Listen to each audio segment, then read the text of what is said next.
नमस्कार दोस्तों, आपका 12वीं पाठशाला में मेरे YouTube चैनल में आपका स्वागत है। इसको सब्सक्राइब करें, लाइक करें और अधिक से अधिक शेयर करें। आज हम जानने वाले हैं एक नई भर्ती के बारे में जो कि मध्य प्रदेश में व्यापम के थ्रू निकली है। इसका विभाग है हमारा स्वास्थ्य विभाग। इसमें यह भर्ती आई है, वो आई है किस नाम से? अस्पताल सहायक भर्ती परीक्षा 2026 के नाम से यह भर्ती आई है।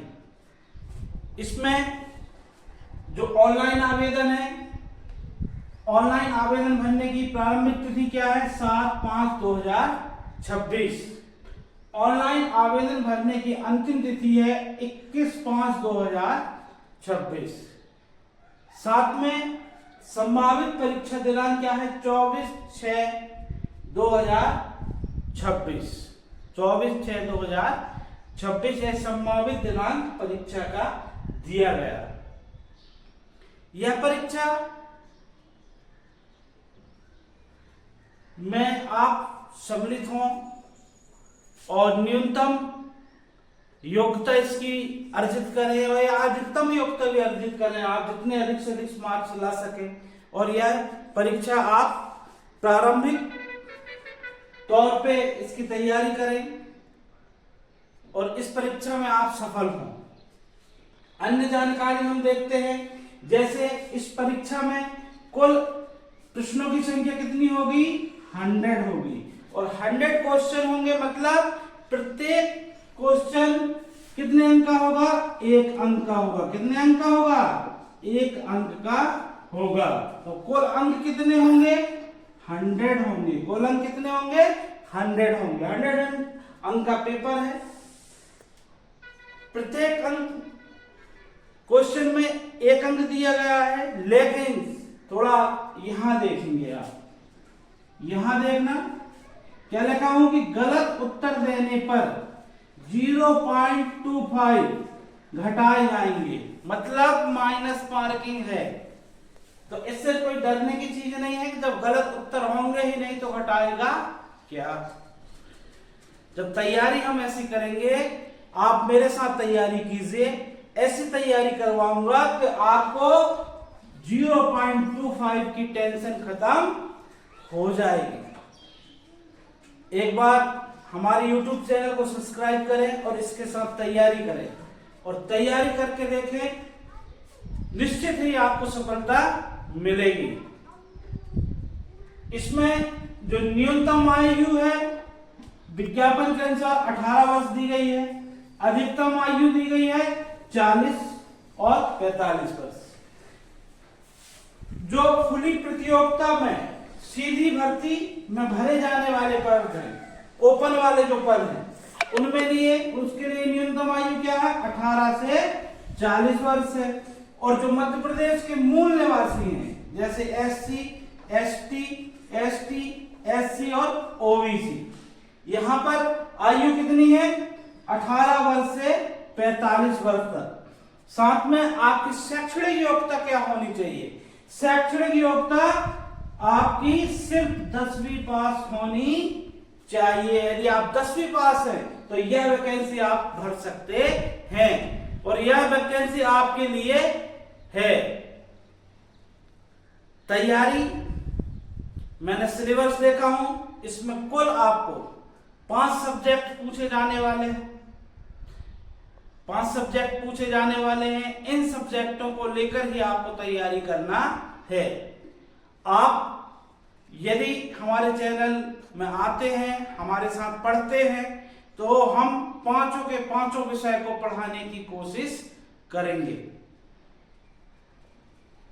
आप अपने भविष्य के लिए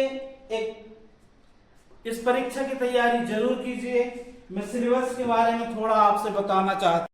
हाँ तो साथियों, मैं आपसे बता रहा था कि इसका सिलेबस क्या है। इसके सिलेबस के लिए 1 मिनट में आपको बताता हूं। देखिए, सिलेबस कहने को तो देखने को तो बहुत छोटा है, लेकिन छोटा नहीं है। इसमें आपको 5 सब्जेक्ट पूछे जाएंगे। जिसमें पहला सब्जेक्ट क्या है, हिंदी, दूसरा गणित है, तीसरा है विज्ञान, चौथा है सामाजिक विज्ञान और पांचवा है अंग्रेजी। अंग्रेजी में आपको फर्स्ट फ्लाइट जो बुक है उसकी प्रोज और पोएट्री इन सेक्शन से भी क्वेश्चन आएंगे। फुटप्रिंट विदाउट फेदर से भी क्वेश्चन आएंगे।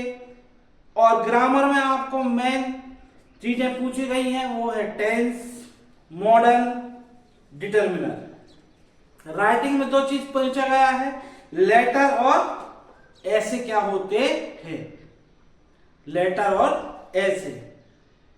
आप मेरे साथ जुड़ेंगे, मैं एक एक चीज की तैयारी आपकी कराऊंगा। हिंदी में काव्यखंड जो दिया गया है उसमें सूरदास के पद, तुलसीदास, साथ में तुलसीदास में राम लक्ष्मण परशुराम संवाद और देव जयशंकर प्रसाद जी, निराला जी और नागार्जुन जी के बारे में, कवियों के बारे में पढ़ना अपन लोगों को। इसके अलावा गद्यखंड में स्वयं प्रकाश नेताजी का चश्मा बहुत अच्छी कहानी है, आप सुनेंगे तो आपका दिल खुश हो जाएगा। मतलब ये कहानियां मतलब कोई जरूरी नहीं कि आज सिलेबस में होती इसलिए हमें सुनना चाहिए या पढ़ना चाहिए, नहीं भी है हमारे सिलेबस में तो इस प्रकार की कहानियां जरूर पढ़नी चाहिए आपको।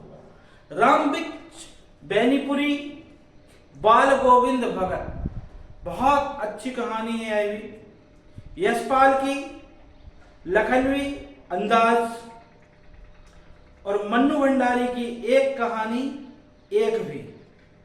व्याकरण में इसमें रस, अलंकार, संधि, समाज, लोकोक्तियां, मुहावरे, इसके अलावा कवि लेखक परिचय भी दिया गया है।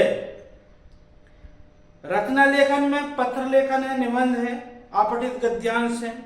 कृतिका भाग 2 में माता का आंचल, जॉर्ज पंचम की नाक और साना साना हाथ जोड़ी। गणित में भी है वास्तविक संख्या, बहुपद है, दो चर वाले रैखिक समीकरण है, द्विघात समीकरण है, समांतर श्रेणी है, ज्यामिति, त्रिकोणमिति, वृत्त, पृष्ठीय क्षेत्रफल, आयत, सांख्यिकी और प्रायिकता भी दी गई है। विज्ञान में आपको रासायनिक अभिक्रिया, अम्ल क्षार, धातु अधातु, कार्बनिक यौगिक, जैव प्रक्रम, नियंत्रण एवं समन्वय, प्रजनन, आनुवंशिकता, प्रकाश परावर्तन, मानव नेत्र, विद्युत चुंबक प्रवाह और हमारा पर्यावरण, लगभग 10वीं का सिलेबस है।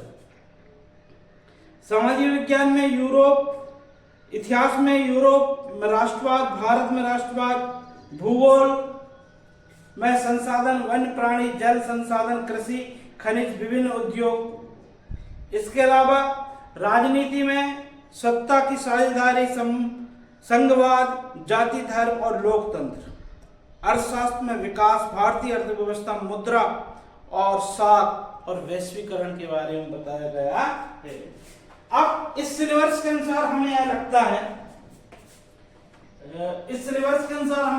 है, कि हमारे सब्जेक्ट कितने हैं, 5। कितने सब्जेक्ट, 5। पेपर कितने अंक का हो रहा है, 100 अंक का हो रहा है।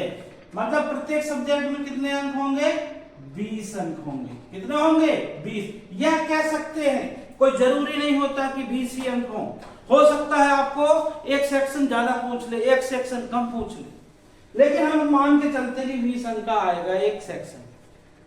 लेकिन अब परीक्षा पेपर बनाने वाले के ऊपर है। उसने तो बोल दिया, सिलेबस दे दिया, 5 सब्जेक्ट दे दिया हमें, और क्या बोल दिया कि भाई इससे आपका 100 अंक का क्वेश्चन आएगा। अब उनकी मर्जी है कि हिंदी से वो कितने पूछते हैं, गणित से कितने पूछते हैं, विज्ञान से कितने पूछते हैं, या किसी विषय से कितने सामाजिक विज्ञान से कितने पूछ लें।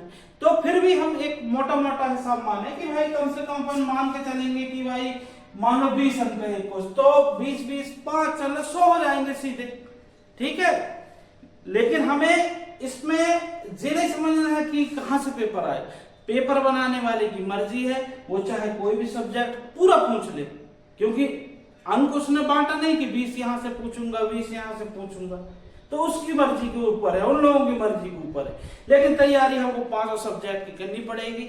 माइनस मार्किंग है, न्यूनतम जो ST SC और OBC के लिए वो कम से कम 40 अंक है, न्यूनतम 40 अंक है, और अन्य के लिए 50 अंक, 50 अंक। मेरे साथ जुड़िए, मेरे चैनल के साथ जुड़िए और तैयारी प्रारंभ कीजिए, निश्चित ही सफलता मिलेगी। थैंक यू, धन्यवाद।